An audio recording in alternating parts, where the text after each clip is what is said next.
ಗೋವಿನ ಜೋಳದ ತೆನಿ ಇವು ಟೋಟಲ್ 50 ಇರೋದು. ಒಂದು ಕಡೆ ಹಾಕೊಂಡಿದ್ದೀನಿ, ಇನ್ನೊಂದು ಕಡೆ ಬಂದು ಇನ್ನೂ 50 ಇದೆ. ಅವು ಎರಡು ಹಾಕೊಂಡು ಈ ಮಾರ್ಕೆಟ್ ಏನು ನೋಡಕತ್ತೀರಿ ಎಷ್ಟು ದೊಡ್ಡದಿದೆ ಅಂದರೆ ಬೆಳಗ್ಗೆ 4 ಗಂಟೆಗೆ ಸ್ಟಾರ್ಟ್ ಆಗುತ್ತೆ ಈ ಮಾರ್ಕೆಟು. ಇವಾಗ ಟೈಮ್ ಬಂದು 7 ಗಂಟೆ. ಇದು ಯಾವ ಮಾರ್ಕೆಟ್ ಅಂತ ನಿಮ್ಗೆ ಗೊತ್ತಾಗಬೇಕಂದ್ರೆ ಈ ವಿಡಿಯೋನ ಕೊನೆವರೆಗೂ ನೋಡಿ ನಿಮ್ಗೆ ಗೊತ್ತಾಗುತ್ತೆ.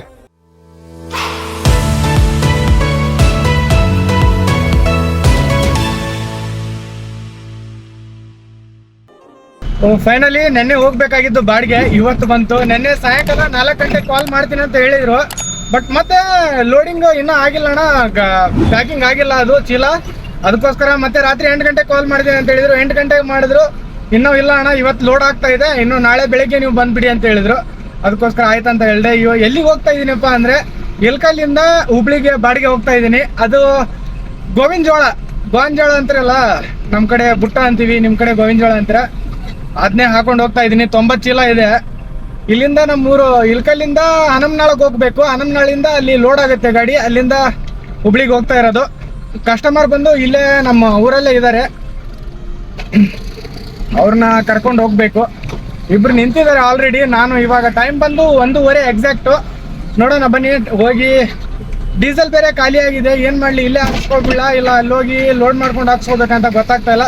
ಬನ್ನಿ ಒಂದು 500 ರೂಪಾಯಿ ಇಲ್ಲೇ ಹಾಕ್ಸ್ಕೊಂಡು ಹೋಗೋಣ. ಅಲ್ಲಿ ಹೋದ್ಮೇಲೆ ಅಲ್ಲಿ ಲೋಡ್ ಮಾಡಿದ್ಮೇಲೆ ಮತ್ತೆ ಹಾಕ್ಸ್ಕೊಳಕ್ಕೆ ಬರುತ್ತೆ. ಬನ್ನಿ ಹೋಗೋಣ, ಹೋಗ್ತಾ ಮಾತಾಡೋಣ. ಟೋಟಲ್ 90 ಚೀಲ ಇದೆ ಅಂತ ಹೇಳಿದ್ದಾರೆ. ಎಷ್ಟಾಗುತ್ತೋ ಗೊತ್ತಿಲ್ಲ, ಒಂದು 10 ಜಾಸ್ತಿನೂ ಆಗ್ಬೋದು ಕಡಿಮೆನೂ ಆಗ್ಬೋದು.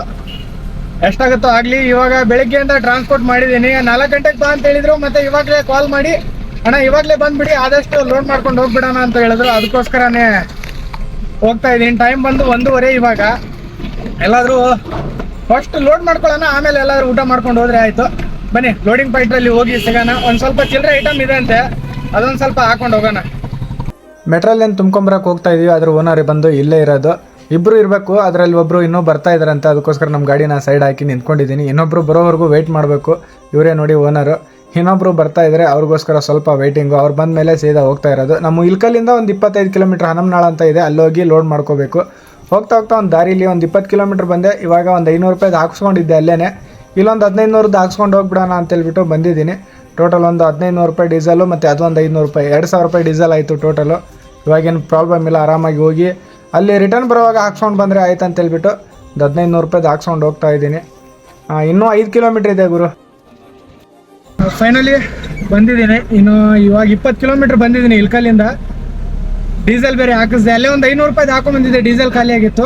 ಮತ್ತು ಇಲ್ಲಿ ಬಂದು ಒಂದು 500 ರೂಪಾಯಿದು ಹಾಕಿದ್ದೀನಿ. 2000 ರೂಪಾಯಿ ಡೀಸೆಲ್ ಆಯ್ತು. ಇವಾಗ 140 ಕಿಲೋಮೀಟ್ರ್ ಹೋಗೋಕ್ಕೆ 2000 ಡೀಸೆಲ್ ಆಗುತ್ತೆ. ಯಾಕಂದರೆ ಸ್ವಲ್ಪ ಚೀಲ ಅಲ್ಲಿ 90 ಇದೆ ಅಂತ ಹೇಳಿದ್ರು, ಇವಾಗ 100 ಆಗಿದೆ. ಪರವಾಗಿಲ್ಲ, ಒಂದು 5-10 ಹೆಚ್ಚು ಕಡಿಮೆ ಆಗ್ತಾ ಇರುತ್ತೆ. ನೋಡೋಣ, ಹಾಕೊಂಡು ಹೋಗೋಣ. ಇನ್ನೊಂದು 2 ಕಿಲೋಮೀಟ್ರ್ ಇದೆ. ಹೊಲದತ್ರ ಹೋಗಬೇಕು. ಎಲ್ಲ ರೈತರು ಲೋಡ್ ಮಾಡ್ತಾರಂತೆ. ಹೋಗೋಣ, ಆ ಕಡೆ ಎಲ್ಲ ಲೋಡ್ ಮಾಡ್ಕೊಳ್ಳೋಣ. ನೀರು ಬಿದ್ದರೆ ಏನಾಗಲ್ಲ ಅಂತ ಹೇಳಿದ್ದಾರೆ, ಬಟ್ ನನಗೂ ಗೊತ್ತಿಲ್ಲ. ಫಸ್ಟ್ ಟೈಮ್ ಆಗ್ತಾ ಇರೋದು ನಾನು ಕೂಡ. ಹೋಗಿ ನೋಡೋಣ ಸ್ವೀಟ್ ಕಾರ್ನ್ ಯಾವ ಥರ ಇರುತ್ತೆ ಅಂತ. ಬನ್ನಿ ಹೋಗೋಣ.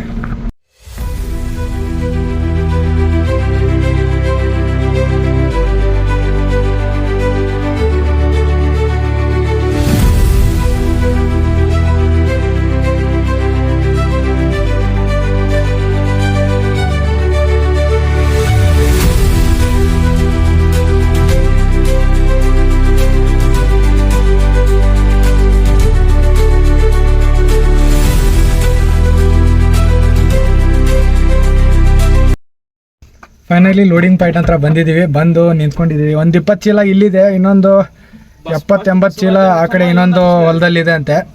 ಬನ್ನಿ ತೋರಿಸ್ತೀನಿ ನಿಮಗೆ ಯಾವ ಥರ ಇದೆ ಅಂತ.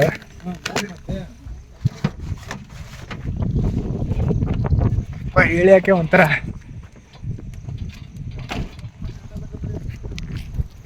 ಇಲ್ಲಿದೆ ನೋಡಿ. 20 ಚೀಲ ಇದೆ. ಇದೊಂದು 20 ಚೀಲ ನಮ್ಮ ಅಂಬಾರಿ ನಿಂತ್ಕೊಂಡೈತೆ. ನೋಡೋಣ, ಹೆಸರು ಏನು ಇಡ್ಬೇಕಂತ ಗೊತ್ತಿಲ್ಲ ಗಾಡಿಗೆ.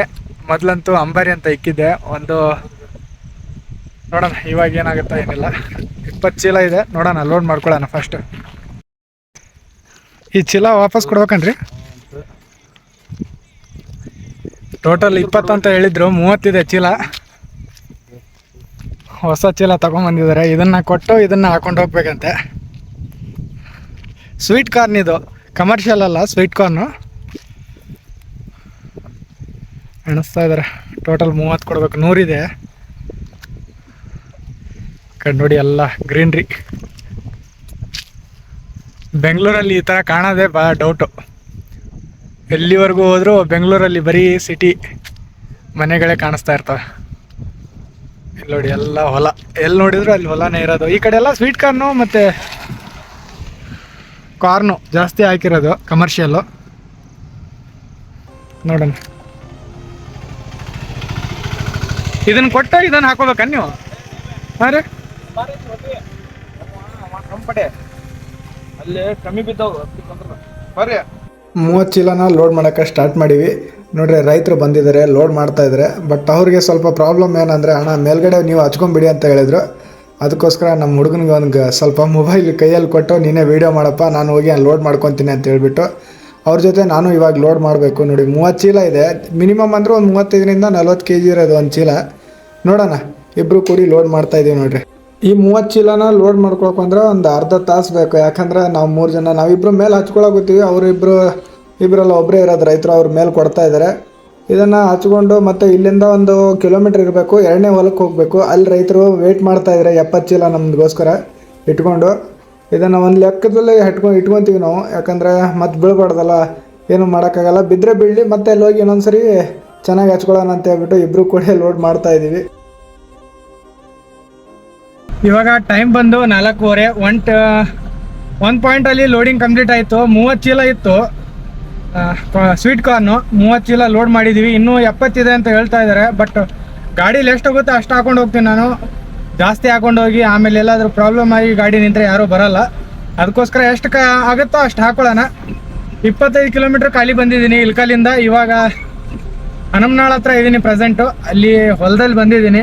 ಒಳಗಡೆ ಹೊಲದಲ್ಲಿ ತೊಗೊಂಬ ಅಂತ ಹೇಳಿದ್ರು, ಬಟ್ ಮಳೆ ಬಂದಿದ್ದು ಮೊನ್ನೆ ಫುಲ್ ಜೋರಾಗಿ ಮಳೆ ಬಂದೈತೆ. ಅದಕ್ಕೋಸ್ಕರ ನಾ ಒಳಗೆ ಹೋಗಂಗಿಲ್ಲ, ಮೇನ್ ರೋಡಿಗೆ ನಿಂದಿರ್ತೀನಿ ರೀ, ತೊಗೊಂಬರ್ರಿ ಅಂತ ಹೇಳಿದೆ. ಆದಷ್ಟು ನೋಡೋಣ ಎಷ್ಟು ಹೋಗುತ್ತೋ ಅಷ್ಟು ಬರ್ರಿ ಅಂತ ಹೇಳಿದ್ರು, ರೋಡ್ ಐತೆ ಅಂತೇಳಿ. ನೋಡೋಣ, ಈಗ ಒನ್ ಪಾಯಿಂಟ್ ಅಂದರೂ ಜಾಸ್ತಿ ಇರಲಿಲ್ಲ ತೂಕ, 1 ಟನ್ ಅಷ್ಟೇ ಬಂತು. 30 ಚೀಲ. ನೋಡೋಣ, 2ನೇ ಪಾಯಿಂಟಲ್ಲೇ ಹೋಗೋಣ. ಎಷ್ಟು ಚೀಲ ಇದ್ದಾವೆ, ಎಷ್ಟಾಗುತ್ತೆ ಆಗಲಿ, ನೋಡೋಣ ಅಲ್ಲಿ ಬಂದು. ಇದೇ ನೋಡ್ರಿ 2ನೇ ಲೋಡಿಂಗ್ ಪಾಯಿಂಟು. ನೋಡ್ರಿ, ಎಲ್ಲ ಚೀಲ ತುಂಬಿಕ್ಕಿದ್ದಾರೆ. ಒಂದು 70 ಇದೆ ಅಂತ ಹೇಳಿದರು, ಬಟ್ ಸ್ವಲ್ಪ ಕಡಿಮೆನೇ ಇದೆ. ಅದಕ್ಕೋಸ್ಕರ ಇನ್ನೊಂದು ಸ್ವಲ್ಪ ಚೀಲ ಕೊಡ್ತಾ ಇದ್ದೀವಿ. ಒಂದು ಸ್ವಲ್ಪ ಲೋಡ್ ಮಾಡ್ಕೊಂಡಿದ್ದೀವಿ. 30 ಚೀಲ ಅಲ್ಲಿದು ಲೋಡ್ ಮಾಡ್ಕೊಂಡಿರೋದು, ಆದರೂ ಕೊನೆಗೂ ಬಿದ್ದಿದೆ ನೋಡಿ. ಏನು ಮಾಡೋಕ್ಕಾಗಲ್ಲ, ಇನ್ನೊಂದ್ಸರಿ ಎತ್ತಿಡೋಣ ಅಂತ ಎತ್ತಿಕ್ತಾ ಇದ್ದೀವಿ ಎಲ್ಲರೂ ಕೂಡಿ. ಅವ್ರು ಇನ್ನೂ ಬಾಯಿ ಕಟ್ಟಿಲ್ಲ ಚೀಲದ್ದು, ಅದಕ್ಕೋಸ್ಕರ ಕಟ್ಟದ ಮೇಲೇ ಮೇಲೆ ಲೋಡ್ ಮಾಡ್ಕೊತೀವಿ. ಅಷ್ಟೊತ್ತಿಗೆ ಗುರು ಫೈನಲಿ ಲೋಡ್ ಮಾಡಿಕೊಂಡು ನಿಂತ್ಕೊಂಡಿದ್ದೀನಿ. ಇವಾಗ ಟೈಮ್ ಬಂದು ಎಕ್ಸಾಕ್ಟು 6:30 ಆಗಿದೆ. ನೋಡಿ, ಲೋಡ್ ಮಾಡಿಕೊಂಡು 100 ಚೀಲ ಲೋಡ್ ಮಾಡ್ಕೊಂಡಿದ್ದೀನಿ. 30 kg ಅಂತ ಅನಿಸುತ್ತೆ, ಬಟ್ ಎಷ್ಟಿದೆ ಗೊತ್ತಿಲ್ಲ kg. ಟೋಟಲ್ 100 ಚೀಲ ಲೋಡ್ ಮಾಡಿಕೊಂಡು ಹಗ್ಗ ಎಲ್ಲ ಕಟ್ಕೊಂಡು, ಮತ್ತು ಹಿಂದೆನೂ ಸ್ವಲ್ಪ ಹಗ್ಗ ಕಟ್ಟಿದ್ದೀನಿ, ತಾಡ್ಪಲ್ ಹಾರ್ಕೋಬಾರ್ದಂತ. ಲೋಡ್ ಆಗಿದೆ. ಇನ್ನೂ ಚೀಲ ಇತ್ತು, ಅವ್ರು ಲೋಡ್ ಮಾಡ್ಕೊ ಅಂತ ಹೇಳಿದ್ರು. ನನಗೆ ಓವರ್ ಲೋಡ್ ಆಗುತ್ತಂತ ನಾನು ಆಗಲ್ಲ ಅಂತ ಹೇಳಿದ್ದೀನಿ ಅವ್ರಿಗೆ. ಹೊರಗಡೆ ಮೇನ್ ರೋಡಿಗೆ ಬಂದು ನಿಂತ್ಕೊಂಡಿದ್ದೀನಿ. ಓನರ್ಗೆ ಸ್ವಲ್ಪ ಕಾಲ್ ಮಾಡಬೇಕು. ಡೀಸೆಲ್ ಕ್ಯಾಶ್ ಕೊಟ್ಟಿದ್ದಾರೆ 3000. ಅದಕ್ಕೆ ಇನ್ನೊಂದು ಸರಿ ಅಲ್ಲಿ ಹೋದ್ಮೇಲೆ ನನ್ನ ಜೊತೆಗೆ ಇನ್ನೊಬ್ರು ಬರ್ತೀನಿ ಅಂತ ಹೇಳಿದರು. ಬಟ್ ಇವಾಗ ನೋಡಿದ್ರೆ ಯಾರೂ ಬರೋಲ್ಲ, ನೀವೇ ಹೋಗ್ಬಿಡಿ ಅಂತ ಹೇಳ್ತಾಯಿದ್ರೆ. ಬನ್ನಿ ಹೋಗೋಣ, ನೋಡಿದ್ರೆ ಆಯಿತು, ಏನಾಗುತ್ತೋ ಆಗಲಿ. ರಾತ್ರಿ ಎಷ್ಟು ಗಂಟೆಗೆ ಮುಡ್ತೀನೋ ಗೊತ್ತಿಲ್ಲ. ಅಲ್ಲಿ APMCಯಲ್ಲಿ ಹೋಗಂತ ಹೇಳಿದ್ದಾರೆ ಹುಬ್ಳೀಲಿ. ನೋಡೋಣ, ಅಲ್ಲಿಗೆ ಹೋಗಿ ಯಾರು ಅನ್ಲೋಡ್ ಮಾಡ್ಕೊತಾರೆ ಯಾರು ಎಲ್ಲೋ ಗೊತ್ತಿಲ್ಲ. ಅಲ್ಲಿಂದ ಮತ್ತೆ ಬಾದಾಮಿಗೆ ಬರಬೇಕು ರಿಟರ್ನು. ಬಾದಾಮಿಯಿಂದ ಮತ್ತೆ ಸಿನ್ನೂರಿಗೆ ಬಾಡಿಗೆ ಇದೆ, ಅದನ್ನು ತೋರಿಸ್ತೀನಿ ನಿಮಗೆ. ಅದೇ ಸ್ವೀಟ್ ಕಾರ್ನೇ ಹಾಕೊಂಡು ಹೋಗಬೇಕು. ಬನ್ನಿ ಹೋಗ್ತಾ ಮಾತಾಡೋಣ. ಡೀಸೆಲ್ ಅಂತೂ ಫುಲ್ ಆಗಿದೆ, ಹಾಕೊಂಡಿದ್ದೀನಿ ಇವಾಗ. ಅಲ್ಲೊಂದು ಸ್ವಲ್ಪ ಬರ್ತಾಯಿದ್ದಾರೆ ನೋಡಿ. ಅಲ್ಲಿಂದ ಒಳಗಡೆ ಹೋಗಿದ್ದೆ, ಅಷ್ಟು ಒಳಗಡೆ ಅಲ್ಲಿಂದ ಇಳ್ಕೊಂಡ್ಬಂದಿದ್ದೀನಿ ಹೋಗಿ. ಬನ್ನಿ ಹೋಗ್ತಾ ಮಾತಾಡೋಣ. ಫೈನಲಿ ಬೆಳಗ್ಗೆ 3:30 ಇವಾಗ ಟೈಮ್ ಬಂದು ಅನ್ಲೋಡ್ ಪಾಯಿಂಟ್ ರೀಚ್ ಆಗಿದ್ದೀನಿ. ಬಂದು ಅನ್ಲೋಡ್ ಮಾಡ್ತಾಯಿದ್ರೆ ಮೆಟ್ರಲ್ಲು ಇದೆ ನೋಡಿರಿ. 3:30ಗೆ ಎಷ್ಟು ಕತ್ಲಿದೆ. ಇನ್ನೊಂದು ಅರ್ಧ ಗಂಟೆ ಬಿಟ್ಟರೆ ಫುಲ್ಲು ಜಾಮ್ ಆಗುತ್ತಂತ ಹೇಳ್ತಾ ಇದ್ದಾರೆ. ಅದಕ್ಕೋಸ್ಕರ ಎಲ್ಲ ಅನ್ಲೋಡ್ ಮಾಡಿ ಅಂತ ಹೇಳಿದೆ. ಅದಕ್ಕೆ ಅಮಾಲಿ ಅವ್ರು ಬಂದು 100 ಚೀಲನ ಅನ್ಲೋಡ್ ಮಾಡಿದ್ದಾರೆ. ಇವಾಗ ಹೋಗಿ ಸೈಡ್ ಹಾಕೊಂಡು ಮಲ್ಕೊಂಡ್ಬಿಡ್ತೀನಿ. ಸುಮ್ಮನೆ ಬೇಜಾರಾಗಿದೆ, ಒಬ್ಬನೇ ಬಂದಿರೋದು ಅಲ್ಲಿಂದ. ಗುರು ಫೈನಲಿ ಅನ್ಲೋಡ್ ಮಾಡಿ ಬಂದು ಕೂತ್ಕೊಂಡಿದ್ದೀನಿ. ಬೆಳಗ್ಗೆ 4 ಗಂಟೆ ಅನ್ಲೋಡ್ ಮಾಡಿಕೊಂಡ್ರು. ರಾತ್ರಿನೇ ಬಂದಿದ್ದೆ ನಾನು, 12 ಗಂಟೆ 10 ನಿಮಿಷಕ್ಕೆಲ್ಲ ಬಂದಿದ್ದೆ. ಬಟ್ ಅನ್ಲೋಡ್ ಮಾಡೋಕ್ಕೆ ಬೆಳಗ್ಗೆ 4 ಗಂಟೆ ಮಾಡಿದ್ರು. ಇಷ್ಟೊತ್ತೆಲ್ಲ ಅನ್ಲೋಡ್ ಆಯಿತು. Full jam road. ಒಳಗಡೆಯಿಂದ ಬರಬೇಕಂದ್ರೆ ನಮ್ಮ KR market, Bengaluru KR market ಹೆಂಗಿರುತ್ತೋ ಆ ಥರ ಐತೆ ಹುಬ್ಳಿ ಮಾರ್ಕೆಟು. ಫುಲ್ ಜಾಮ್ ಆಗಿತ್ತು. ಹೊರಗಡೆ ಬಂದು ಸ್ವಲ್ಪ ಕೂತ್ಕೊಂಡಿದ್ದೀನಿ ನೋಡಿ. ನಿದ್ದೆ ಇಲ್ಲ, ಏನಿಲ್ಲ. ಹಿಂದೆ ಬೇರೆ ಮೆಟ್ರಲ್ ಇತ್ತಲ್ಲ, ಹಿಂದೆ ಮಲ್ಕೊಳಕ್ಕಾಗಲಿಲ್ಲ. ಗಾಡೀಲಿ ಸೀಟಲ್ಲಿ ಮಲ್ಕೋಬೇಕಂದ್ರೆ ನೋಡಿ ಚಿಕ್ಕ ಜಾಗ, ಮಲ್ಕೊಳಕ್ಕಾಗಲ್ಲ ಅಷ್ಟು ಚಿಕ್ಕದಿದೆ. ಅದಕ್ಕೋಸ್ಕರನೇ ಸುಮ್ಮನೆ ಹಂಗೆ ಕೂತ್ಕೊಂಡಿದ್ದೀನಿ. ಎಲ್ಲ ಕಣ್ಣು ಎಲ್ಲ ಕೆಂಪಗಾಗಿ ಹೋಗ್ಬಿಟ್ಟೈತೆ, ಹಂಗೆ ಕೂತು ಬೇಜಾರಾಗ್ತೈತೆ. ಇವಾಗ ಇಲ್ಲಿಂದ ಮತ್ತೆ 12 ಗಂಟೆವರೆಗೂ ವೆಯ್ಟ್ ಮಾಡ್ಬೇಕಂತೆ. ಕಸ್ಟಮರ್ಗೆ ಇನ್ನೂ ಕಾಲ್ ಮಾಡಿಲ್ಲ. ಇವರೇ ಹೇಳಿದರು, ನಾನೇನು ಮೆಟ್ರಲ್ ಇಳ್ಸಕ್ಕೆ ಬಂದಿದ್ದೆ ಇಲ್ಲಿ ಮಾರ್ಕೆಟಲ್ಲಿ. ಅವರೇ ಅಣ್ಣ 12 ಗಂಟೆವರೆಗೂ ವೆಯ್ಟ್ ಮಾಡಿ, ನಾವು ಚೀಟಿ ಕೊಡ್ತೀವಿ ತೊಗೊಂಡೋಗಿ ಅವ್ರಿಗೆ ಕೊಡಿ ಅಂತ ಹೇಳಿದರು. ಬಟ್ ನನಗೆ ಮಾತಾಡಿರೋದು ನೀವು ಬರೀ ಅನ್ಲೋಡ್ ಮಾಡಿ ಬಂದುಬಿಡಿ ಅಂತ ಹೇಳ್ಬಿಟ್ಟು. ನನ್ನ ಜೊತೆ ಯಾರೂ ಬರಲಿಲ್ಲ. ಒಬ್ಬರು ಬರ್ತೀನಿ ಅಂತ ಹೇಳಿದ್ರು, ಯಾರೂ ಬರಲಿಲ್ಲ. ನನಗೇನೋ ಪ್ರಾಬ್ಲಮ್ ಇಲ್ಲ, ಬಟ್ ಕೂತ್ಕೋಬೋದು. ಬಾಡಿಗೆ ಇದೆ. ಇವಾಗ ಇಲ್ಲಿಂದ ಬಾದಾಮಿಗೆ ಹೋಗಬೇಕು, ರಿಟರ್ನು 100 ಕಿಲೋಮೀಟ್ರ್ ಖಾಲಿ. ಅಲ್ಲಿಂದ ಸಿನ್ನೂರ್ಗೆ ಬಾಡಿಗೆ ಇದೆ. ಅದೇ ಗೋವಿನ ಜೋಳನೇ ತೊಗೊಂಡೋಗ್ಬೇಕು, ಸ್ವೀಟ್ ಕಾರ್ನು. ನೋಡೋಣ, ವೆಯ್ಟ್ ಮಾಡೋಣ. 7 ಗಂಟೆವರೆಗೂ 7-7:30ವರೆಗೂ ವೆಯ್ಟ್ ಮಾಡ್ತೀನಿ. ಆಮೇಲೆ ಕಸ್ಟಮರ್ಗೆ ಕಾಲ್ ಮಾಡಿ, ಅಣ್ಣ ಆಗಲ್ಲ, ಲೇಟ್ ಆಗುತ್ತೆ, ಮತ್ತು ನನ್ನ ಬಾಡಿಗೆ ಇದೆ ಬೇರೆ, ಹೋಗ್ಬೇಕಂತ ಹೇಳ್ಬಿಟ್ಟು ಹೋಗ್ತೀನಿ. ಅವ್ರಿಗೆ ಕೇಳಿದೆ ನಾನು, ಏನಾದರೂ ರಿಟರ್ನ್ ಮಾಲ್ ಬಾದಾಮಿಯವ್ರಿಗೂ ಸಿಗುತ್ತಾ ಅಂತ. ಫ್ರೂಟ್ಸ್ ಇದೆ, ನೋಡೋಣ, ಕೇಳೋಣ ಇರಿ ಅಂತ ಹೇಳಿದ್ದಾರೆ. ಇಲ್ಲಿಂದ ಖಾಲಿ ಹೋಗೋ ಬದಲಿ 100 ಕಿಲೋಮೀಟ್ರ್ ಹೋದರೆ ಒಂದು 2-3 ಸಾವಿರ ಸಿಕ್ಕರೆ ಸಾಕು ಗುರು, ಡೀಸೆಲ್ಗಾದರೆ. ಆಮೇಲೆ ಅಲ್ಲಿಂದ ಮತ್ತೆ ನೋಡೋಕ್ಕೆ ಬರುತ್ತೆ. ಬನ್ನಿ ಕೂತ್ಕೊಳ್ಳೋಣ. ಸ್ವಲ್ಪ ನಿಮಗೂ ಮಾರ್ಕೆಟ್ ತೋರಿಸ್ತೀನಿ ಆಮೇಲೆ ಯಾವ ಥರ ಇದೆ ಅಂತ ಹೇಳ್ಬಿಟ್ಟು. ಫುಲ್ ಜಾಮ್ ಆಗಿದೆ, ಅದಕ್ಕೋಸ್ಕರ ಸ್ವಲ್ಪ ಶಾಂತಿಯಾಗಿರಲಿ ಅಂತ ಈ ಕಡೆ ತೊಗೊಂಬಂದು ಕೂತ್ಕೊಂಡಿದ್ದೀನಿ. ಬನ್ನಿ ತೋರಿಸ್ತೀನಿ ನಿಮಗೆ. ಗುರು ಫೈನಲಿ ಅನ್ಲೋಡ್ ಮಾಡಿ ಕೂತ್ಕೊಂಡಿದ್ದೀನಿ. ಟೈಮ್ ಬಂದು 7:30 ಇವಾಗ. 11 ಗಂಟೆವರೆಗೂ ಕೂತ್ಕೊಳ್ಳಿ ಅಂತ ಹೇಳಿದ್ದಾರೆ. ಕಸ್ಟಮರ್ ಕಾಲ್ ಮಾಡಿದ್ದೆ, ಅಣ್ಣ 10-10:30ವರೆಗೂ ನೋಡಿ, ಆದರೆ ಸರಿ, ಇಲ್ಲ ಅಂದರೆ ಹಂಗೆ ಬಂದುಬಿಡಿ ರಿಟರ್ನ್ ಅಂತ ಹೇಳಿದರು. ಮಳೆ ಬೇರೆ ಕಂಟಿನ್ಯೂ ಹತ್ಕೊಂಡಿದೆ ನೆನ್ನೆಯಿಂದ, ಏನು ತಿಳಿತಾ ಇಲ್ಲ. ನೋಡೋಣ, 11 ಗಂಟೆವರೆಗೂ ವೆಯ್ಟ್ ಮಾಡೋಣ. ಅವ್ರಿಗೆ ಕೇಳಿದೆ ನಾನು, ಫ್ರೂಟ್ಸ್ ಇದೆ ಸ್ವಲ್ಪ ಬಾದಾಮಿವರೆಗೂ ಹಾಕೊಂಡೋಗಿ ಅಂತ ಇರಿ ಅಂತ ಹೇಳಿದ್ದಾರೆ. ನೋಡಿ ನಮ್ಮ ಅಂಬಾರಿ ನಿಂತಿದೆ, ಎಲ್ಲೂ ನಿಂತ್ಕೊಳ್ಳೋಕೆ ಬಿಡ್ತಾ ಇಲ್ಲ ಗುರು. ಅಲ್ಲಿ ಮುಂದೆ ಹೋಗಿ ಅಂತ ಇದ್ದಾರೆ.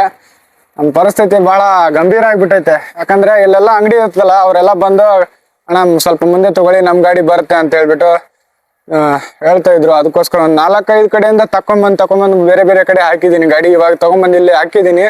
ಮಳೆ ಬೇರೆ ಬರ್ತಾ ಇದೆ ಗುರು, ಬೆಳಗ್ಗೆನೆ ಮಳೆ ಸ್ಟಾರ್ಟ್ ಆಗೈತೆ. ಬನ್ನಿ ಮಾರ್ಕೆಟ್ ತೋರಿಸ್ತೀನಿ ನಿಮಗೆ. ಒಳಗಡೆ ಹೋಗಿ ತೋರಿಸ್ಬೇಕಂದ್ರೆ ಮಳೆ ಸ್ಟಾರ್ಟ್ ಆಗ್ಬಿಟ್ಟೈತೆ. ನೋಡೋಣ, ಪ್ರಯತ್ನ ಮಾಡೋಣ, ಆದಷ್ಟು ತೋರಿಸ್ತೀನಿ ನಿಮಗೆ. ಈ ಮಾರ್ಕೆಟ್ ಏನು ನೋಡ್ತಾ ಇದ್ದೀರಾ, ಇದೇ ಹುಬ್ಳಿ ಮಾರ್ಕೆಟು. ಇವಾಗ ಟೈಮ್ ಬಂದು 8 ಗಂಟೆ, ಒಂದು 7:30ವರೆಗೂ ಮಳೆನೇ ಬರ್ತಾ ಇತ್ತು. ಅಲ್ಲಿ ಸ್ವಲ್ಪ ನಿಂತ್ಕೊಂಡು ಇಲ್ಲಿವರೆಗೂ ಬಂದಿದ್ದೀನಿ. ನೋಡಿ ಎಷ್ಟು ಜಾಮ್ ಆಗಿಬಿಟ್ಟಿದೆ ಅಂದರೆ, ಆ ಕಡೆ ಮುಂದೆ ಹೋಗ್ಬೇಕಂದ್ರೆ ಒಂದು ಅರ್ಧ ಗಂಟೆ ನಿಂತ್ಕೋಬೇಕು ಗುರು. ಎಲ್ಲ ಗಾಡಿ ಬಂದು ಆ ಕಡೆಯಿಂದನೂ ಬರ್ತವೆ, ಈ ಕಡೆಯಿಂದನೂ ಬರ್ತವೆ ಗಾಡಿ. ಹೋಗೋಕ್ಕೆ ದಾರಿ ಇಲ್ಲ, ಏನೂ ಮಾಡೋಕ್ಕಾಗಲ್ಲ ಅಂತ ಹೇಳ್ಬಿಟ್ಟು ಒಂದು ಅರ್ಧ ಗಂಟೆ ಗುದ್ದಾಡಿ ನನ್ನ ಗಾಡಿನ ಹೊರಗೆ ತೊಗೊಂಬಂದು ಆ ಕಡೆ ಹಾಕಿದ್ದೀನಿ. ಆವಾಗಲೇ ತೋರಿಸಿದ್ನಲ್ಲ ನಿಮಗೆ, ಆ ಕಡೆ ಹಾಕಿ ಬಂದಿದ್ದೀನಿ. ನೋಡಿ ಇದೇ ಮೆಟ್ರಲ್ಲು, ಎಲ್ಲ ಮೆಟ್ರಲ್ ಥರ ಇರುತ್ತೆ ಇಲ್ಲಿ. ನೋಡಿ ಇದೇ ಮೆಟ್ರಲ್ ನಾನು ತಗೊಂಬಂದಿರೋದು. ಎಲ್ಲ ಇವೆಲ್ಲ ಹಸಿರಿರ್ಬೇಕು. ಎಲ್ಲಿ ಇದೆಯಲ್ಲ ಎಲ್ಲ ಹಸಿರಿರ್ಬೇಕು. ವೈಟ್ ಆಗಿದೆ, ಒಣಗೋಗ್ಬಿಟ್ಟಿದೆ. ಅದಕ್ಕೋಸ್ಕರ ಬೇಡ ಅಂತ ಹೇಳ್ತಾ ಇದಾರೆ. ಬರೀ 200 ರೂಪಾಯಿ ಹೇಳ್ತಾ ಇದ್ರು ಒಂದು ಚೀಲ. ಇಲ್ಲಿದೆ ನೋಡಿ ಸ್ವೀಟ್ ಕಾರ್ನ್, ಸ್ವಲ್ಪ ಒಣಗೋಗಿದೆ ಅಂತ ಹೇಳ್ಬಿಟ್ಟು ಕಡಿಮೆ ಹೇಳಿದ್ರು ತಗೋತಾ ಇಲ್ಲ ಅಂತೆ. ಪಾಪ ರೈತರ ಕಷ್ಟ ಯಾರಿಗೆ ಹೇಳ್ಬೇಕೋ ಗೊತ್ತಾಗ್ತಾ ಇಲ್ಲ. ನೋಡಿ 100 ಚೀಲ ತಗೊಂಡ್ಬಂದಿರೋದು ಎಲ್ಲ ಹಂಗೆ ಇದೆ, ಇನ್ನು ಫುಲ್ ಚೀಲನೇ ಹಂಗೆ ಇರೋದು. ಹಾಕೊಂಡು ಹೋಗಕ್ ನೋಡ್ತಾ ಇದಾರೆ, ಬಟ್ ಆಗ್ತಾ ಇಲ್ಲ. 200 ರೂಪಾಯಿ ಹೇಳ್ತಾ ಇದಾರೆ, ಆದ್ರೂ ಆಗ್ತಾ ಇಲ್ಲ ಅಂತೆ. ನೋಡೋಣ, 12 ಗಂಟೆವರೆಗೂ ವೆಯ್ಟ್ ಮಾಡಿ, ಆದ್ರೆ ಹಾಕೊಂಡೋಗಿ, ಇಲ್ಲಾಂದ್ರೆ ರಿಟರ್ನ್ ತಗೊಂಡೋಗಿ ಅಂತ ಹೇಳ್ತಾ ಇದಾರೆ. ನೋಡೋಣ, ಆದ್ರೆ ತಗೊಂಡೋಗೋಣ, ಇಲ್ಲಾಂದ್ರೆ ಇಲ್ಲ. ನೋಡಿ ಹೇಳಿದೀನಿ, ಒಂದು ಚೀಲನೂ ಸೇಲ್ ಆಗಿಲ್ಲಂತೆ. 12 ಗಂಟೆವರೆಗೂ ವೆಯ್ಟ್ ಮಾಡಿ ಅಂತ ಹೇಳ್ತಾ ಇದಾರೆ. ಟೈಮ್ ಬಂದು 10 ಗಂಟೆ ಆಗಿದೆ ಇವಾಗ. ಪಾಪ ಒಂದು ಗಾಡಿ ಸೇಲ್ ಆಗಿಲ್ಲ ಅಂತ ಹೇಳ್ತಾ ಇದಾರೆ, ಒಂದು ಚೀಲನು. ನೋಡೋಣ, ಪ್ರಯತ್ನ ಮಾಡೋಣ, ಆದಷ್ಟು ಆಗ್ಲಿ. ಇಲ್ಲಾಂದ್ರೆ ರಿಟರ್ನ್ ತಗೊಂಡೋಗಿ ಅಂತ ಹೇಳ್ತಾ ಇದಾರೆ. ಕಸ್ಟಮರ್ ಕಾಲ್ ಮಾಡ್ತೀನಿ. 10 ಗಂಟೆ 11 ಗಂಟೆ, ಇವಾಗ ಆಲ್ರೆಡಿ 10 ಗಂಟೆ ಆಗಿದೆ. ನೋಡೋಣ, 12 ಗಂಟೆವರೆಗೂ ವೆಯ್ಟ್ ಮಾಡಿ ಅಂತ ಹೇಳಿದ್ದಾರೆ. ಎಷ್ಟಾಗುತ್ತೋ ಅಷ್ಟು ಸೇಲ್ ಮಾಡೋಣ, ಉಳ್ದಿರೋದು ತಗೊಂಡೋಗಿ ಅಂತ ಹೇಳಿದ್ರು. ಕಸ್ಟಮರ್ ಕಾಲ್ ಮಾಡಿ ನೋಡೋಣ, 12 ಗಂಟೆಗೆ ಆದ್ಮೇಲೆ ಎಷ್ಟು ಚೀಲ ಉಳ್ದಿರುತ್ತೋ ಕೊಟ್ಟರೆ ತಗೊಂಡೋಗೋಣ, ಇಲ್ಲಾಂದ್ರೆ ಹಂಗೆ ಹೋಗ್ಬಿಡೋಣ. ಇನ್ನೇನು ಮಾಡೋಕ್ಕಾಗಲ್ಲ. Full jam Hubli. ಜಾಮ್ ಅಂದರೆ ಹುಬ್ಳಿ ಜಾಮ್ ಇಲ್ಲ, ಇಲ್ಲ ಅಷ್ಟೇ ಮಾರ್ಕೆಟ್ ಅಷ್ಟೇ ಜಾಮ್ ಇರೋದು. ಬನ್ನಿ ನಾಷ್ಟ ಮಾಡೋಣ, ಸ್ವಲ್ಪ ನಾಷ್ಟ ಮಾಡಿಕೊಂಡು ಮುಂದೆ ನೋಡೋಣಂತೆ.